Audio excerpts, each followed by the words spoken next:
But me, your man, Louie T, welcome to the 2019 NFL postseason wall-to-wall coverage here on the Louie T Network. We're now in the divisional round of the postseason. We've knocked down the Saturday games. Now let's turn our attention to the Sunday games. And I told you this is a very good weekend of football. I think through and through, from games 1 to game 4. I think we could have 4 barn burners.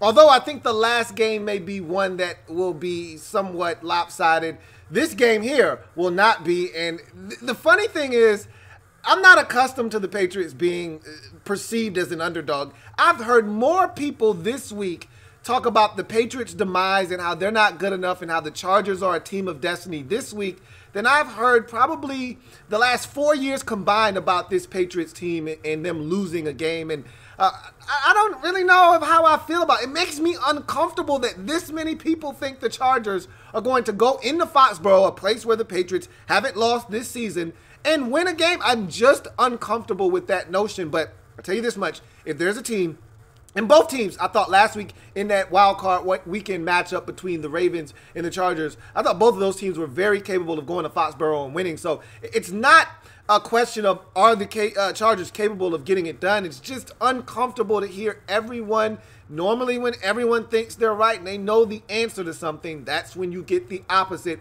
I'm a little nervous here. I'm not going to lie to you, but if there's a team that could go into Foxborough and win, it's the Chargers, who are 7-1 on the road. And if you want to count last week's win, they're 8-1 on the road now, away from their home stadium, which isn't a home field advantage anyway, which is why they're probably so good on the road in any event. Nonetheless, let's jump into the keys to victory for both teams in this very intriguing divisional round matchup between the 5th-seeded Los Angeles Chargers and the 2nd-seeded New England Patriots. This should be a hell of a game, and weather may be an impact, as there could be snow in the forecast in Foxborough that may ultimately decide the fate of this game. We'll see what happens. Let's get to the keys to victory, though, and we start with the road team in the Chargers. And for me, it first starts with Rivers overrunneth.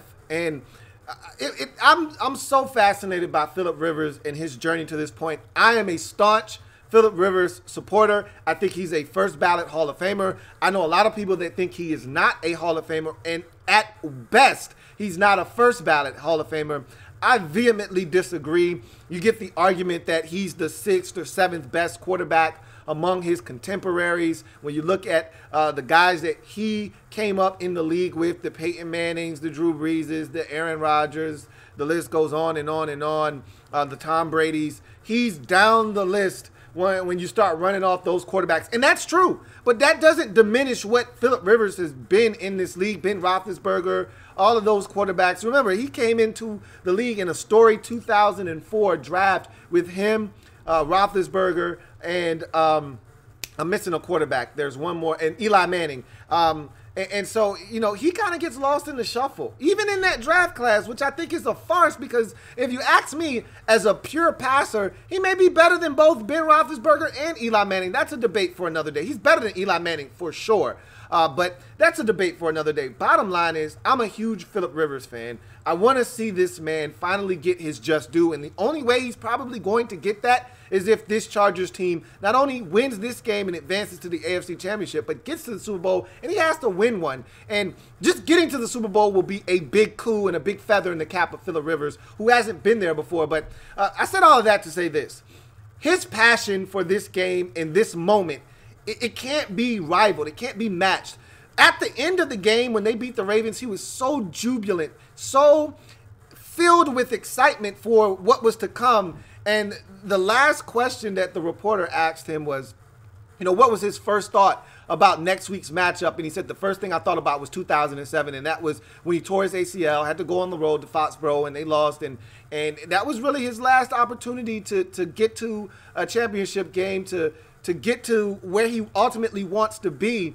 And so he's looking at this opportunity here. And if I'm not mistaken, they might have even been in the AFC Championship game that year. Whatever the case may be, he remembers how everything is gone. You know, I want to say 07 might have been the year that they had home field advantage and they had a chance to go to the Super Bowl. And if the dumb defensive back who picked off the pass just gets down, they're probably going to win that football game. Instead, he allows Troy Brown to steal the football from him. The Patriots go on to win the game and win the Super Bowl. And the Chargers would have won that Super Bowl if you ask me, because the AFC wasn't that strong that year, and the NFC wasn't that strong for that matter. I think the Patriots went and they beat the – who they beaten that? Oh, they lost. Matter of fact, I'm telling a story. They lost to the New York Giants in 2007. So that's the Super Bowl. That's the opportunity that Phillip Rivers remembers very vividly. There's also like 2011 when he had the torn ACL.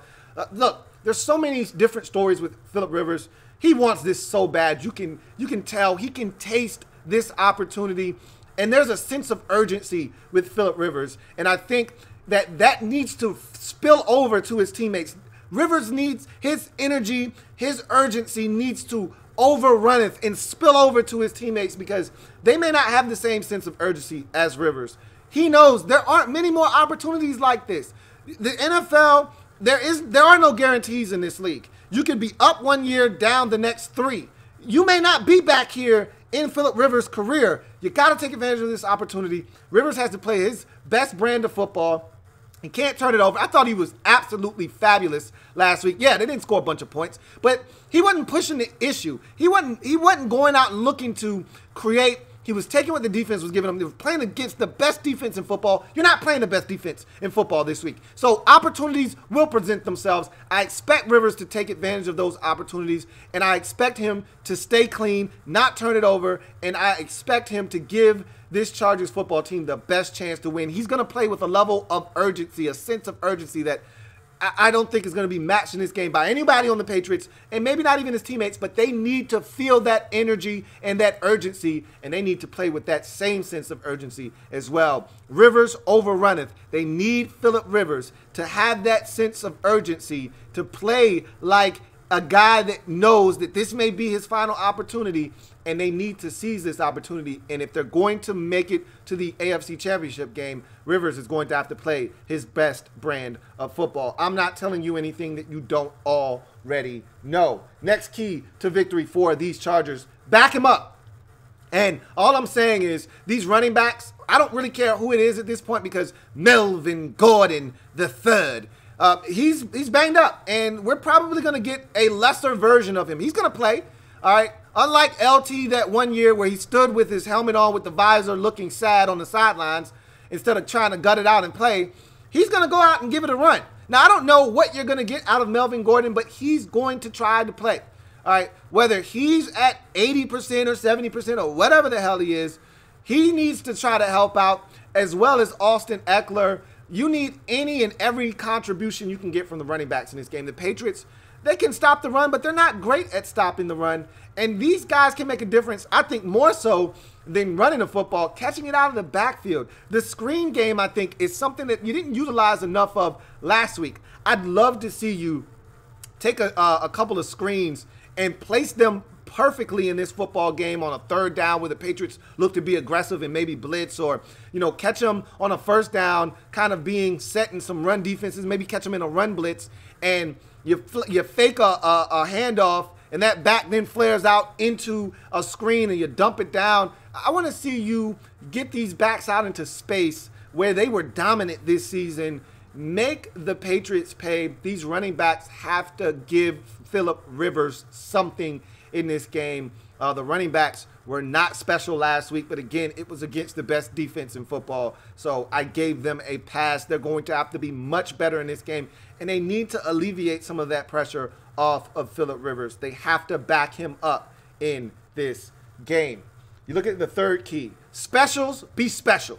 And last week, Desmond King II was stupid good, and he's been dumb good all year long. Let's be honest. That's part of the reason the man was I think a second-team All-Pro as a return man, and I think he might have even made the Pro Bowl as a returner. Whatever the case may be, this guy has been dynamic for them all season long.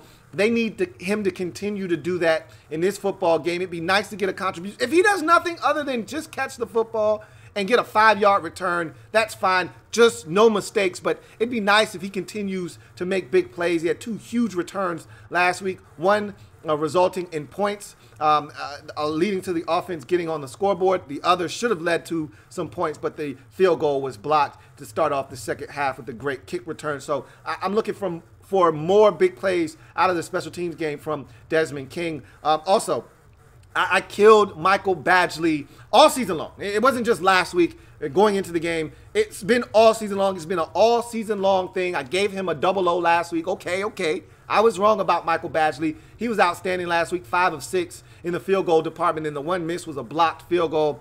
He was exceptional. They need that from him again. Can't afford to miss any kicks.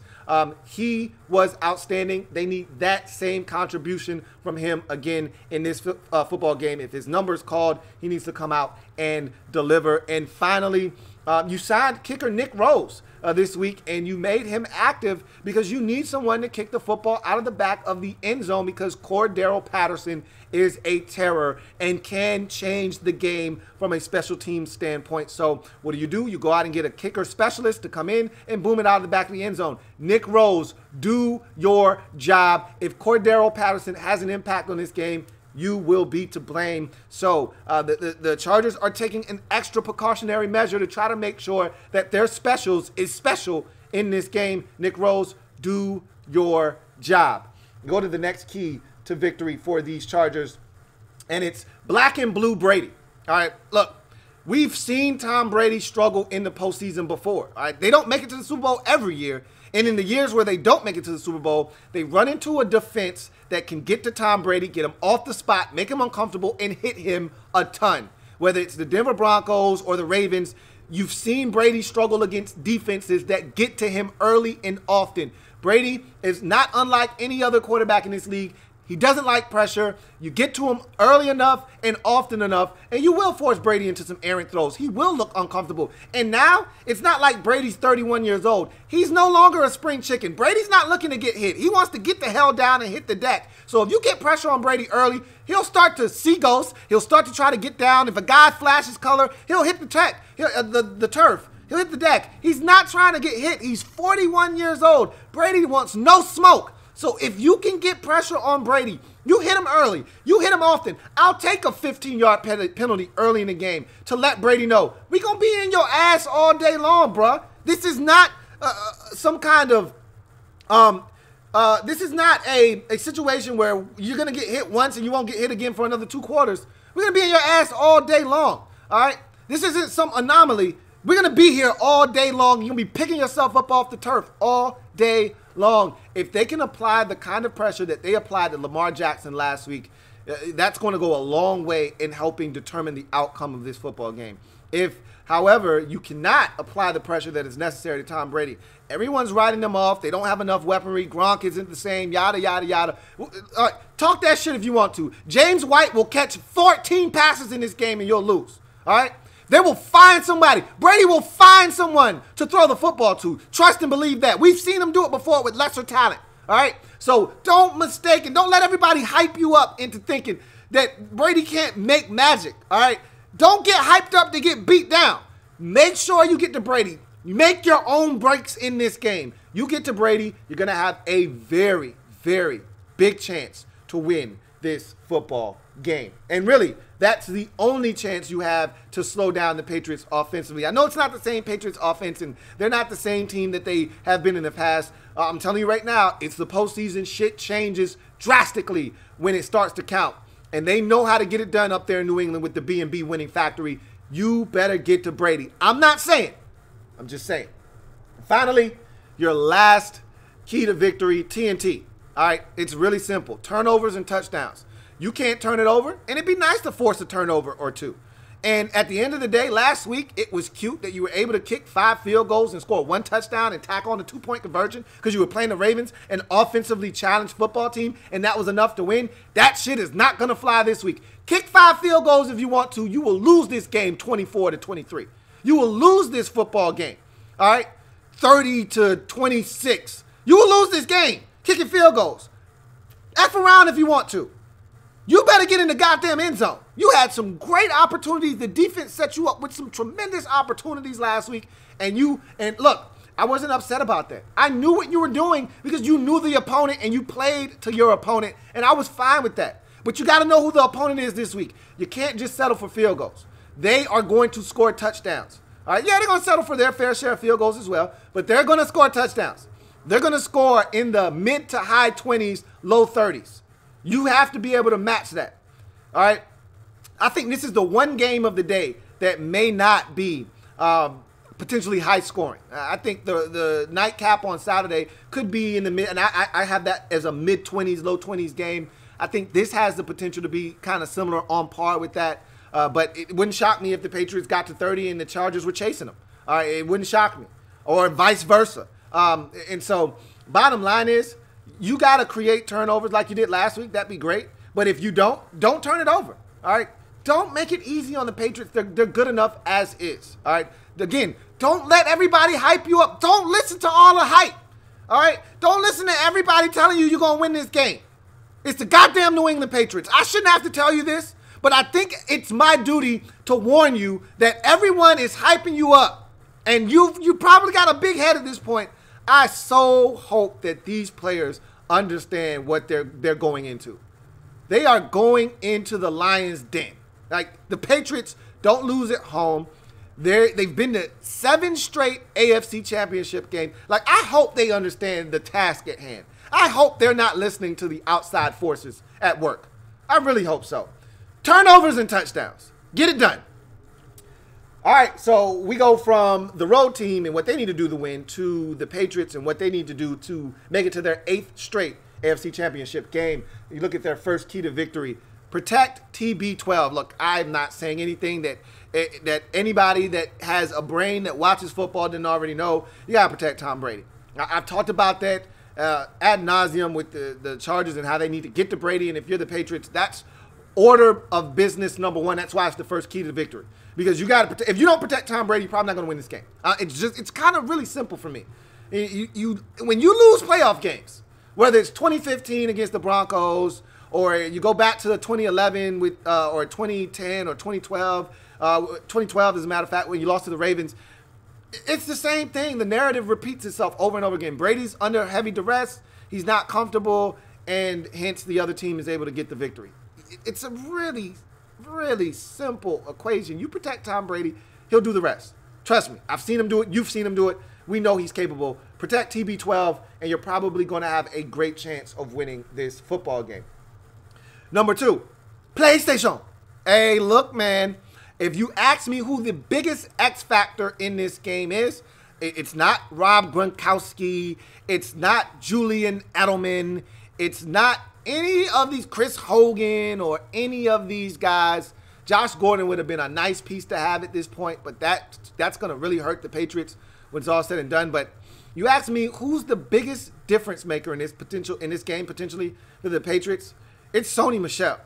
If Sony Michel gets off and they give it to him 21 times and he rushes for 121 yards and a touchdown or 2, they've got a really great chance of winning this football game. I really do mean that.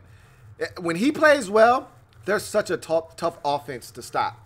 And I think that the Chargers have been a lot better against the run of late, but I think the Patriots may have the opportunity to run the football. They may have the space with Brady at quarterback. This isn't last week against Lamar Jackson where they absolutely disregarded the Ravens' ability to throw the football and just geared up to stop the run. This is Tom Brady we're talking about here, arguably the greatest quarterback in NFL history. They're going to come into the game looking to stop the pass first. I think that's going to give them some options to run. And we'll see if PlayStation, Sony Michel, can come in and have an impact on this football game. I think he is a huge key to victory. Rivers run dry. Let's not wait for the river to run dry. If you're the Patriots, you need the Rivers to run dry in this football game. The guy is amped up. He wants this one so bad he can taste it. I think the Chargers want this so bad for Phillip Rivers themselves. And look, if you pressure Rivers, we know Rivers will throw 1 or 2 up for grabs. That's in his DNA. He's a gunslinger. You get to Rivers, much like I said with Brady, you can force the issue and force him into some mistakes. The big thing you want to do is shut down the run game, make Phillip Rivers feel like he's got to win this game on his own. When Rivers feels like it's his duty to take his team to victory, that's when you get the 2, 3, 4 interception game. I don't foresee that happening in this particular game, but I do see an opportunity for you to shut down the run because Melvin Gordon III isn't right. And Eckler, while he's good, he's not great. I could see you holding down their run game, forcing Rivers to some third and long situations where he feels like he's got to put the team on his back, and maybe you get Rivers to make a mistake or two. I can tell you this much, though. My favorite part of last week's game was Philly Rivers tucking it and running it, picking up a first down, then getting up and going, first down! So don't let Philly Rivers run on you, all right? When I say Rivers run dry, I'm not meaning letting them run for 13 and get a first down and then first down, yeah, all right? I'm saying you need to make sure that Phillip Rivers isn't comfortable in dissecting your defense, because we all know when he gets hot, he's one of the toughest in the league to stop.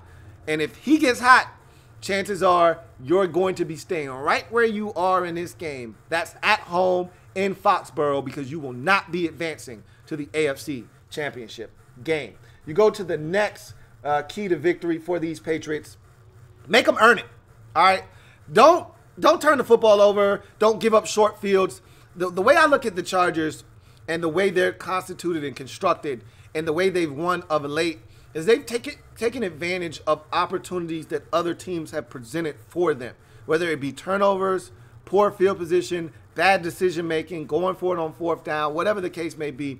Make the Chargers go the length of the football field. Make them go on a 13-play, 87-yard drive if they want a touchdown.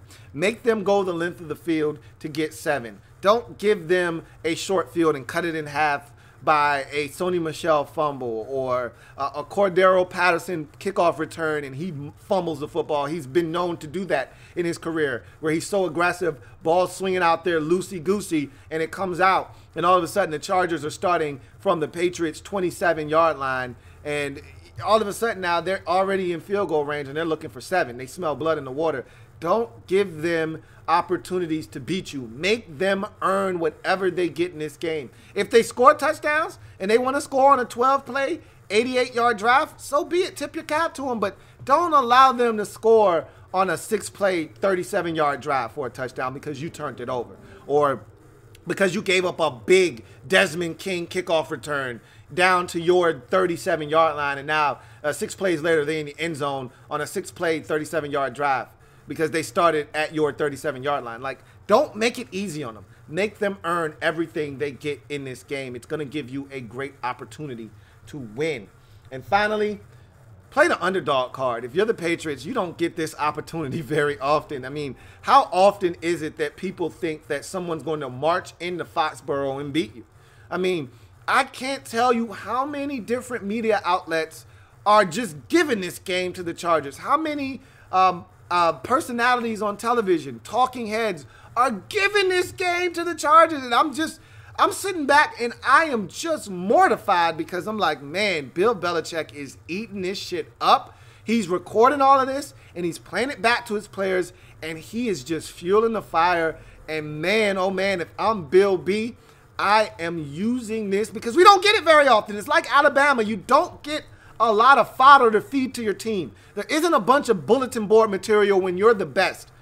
They got legitimate bulletin board material for this game. Nobody, I won't say nobody, 70% of people out there aren't giving them a chance to win this game. And that scares the living daylights out of me, because I remember after the 1 and 2 start, they went out and they looked awful on Sunday Night Football versus one of Belichick's proteges against the Detroit Lions and Matt Patricia. And I came on and I did the overtime series, and how many people in the comment section, oh, the Patriots are done, the dynasty is over. And I'm like, bro, we've seen this movie before. Why do you guys fall for the banana in the tailpipe all the time? Stop. And I kind of feel that way now. And they're going to play the underdog card, and they're going to come out, they're going to be fired up. It's probably going to snow. That's going to benefit them. Chargers aren't used to this. They were practicing in 70-degree temperatures. Meanwhile, the Patriots were practicing in snow this week. It just feels like one of those games where everybody's discounting them, and they're going to show up, and they're going to be Patriot-like, and the B&B winning factory strikes again. I said all of that to say this. My prediction for this game is that the Patriots find a way to get it done. It's not going to be pretty. It's not going to be the way you're accustomed to seeing the Patriots dominate, but I think they're going to win this game 27-23 over the Los Angeles Chargers. Chargers are going to have a chance to win this late. and the Patriots are going to find a way to get it done. And it sickens me that they'll be at their 8th straight AFC Championship game, and if the Chiefs aren't careful, they'll have it at home. And if they have it at home, they're probably going back to the Super Bowl again. So we'll see. The Chargers have a great opportunity. This may be one of the best opportunities they've had in quite some time to make it, and really since 2007. This is their best opportunity since 2007 to make it to the Super Bowl. And if they're serious about doing exactly that, they'll go in with a focused mindset, and they'll take care of business, and they'll knock off the previously undefeated at home New England Patriots and move on to the AFC Championship game, where they may actually host that game at home, depending on the outcome of the Saturday contest between the Colts and the Chiefs. So this is going to be a fascinating watch. I can't wait. Bart Scott can't wait. But I for some reason, because of all of the detractors with the Patriots in this game, I just got to be a contrarian and go the other way. It just seems like a game set up for the Patriots to find a way to win. That's my prediction. What's yours? Score and more down below. What do you think is going to happen? Who do you think is going to win? And if you want to give me a brief explanation as to why, I'm looking forward to it. Can't thank you guys enough for checking out the content. I'm your man, Louie T. Remember, if it's not your man T, it's not the best NFL coverage. It could be. Make sure you subscribe to the channel if you haven't already done so. Make sure you like this video, share it, and also check out the Louie T Network podcast on various platforms.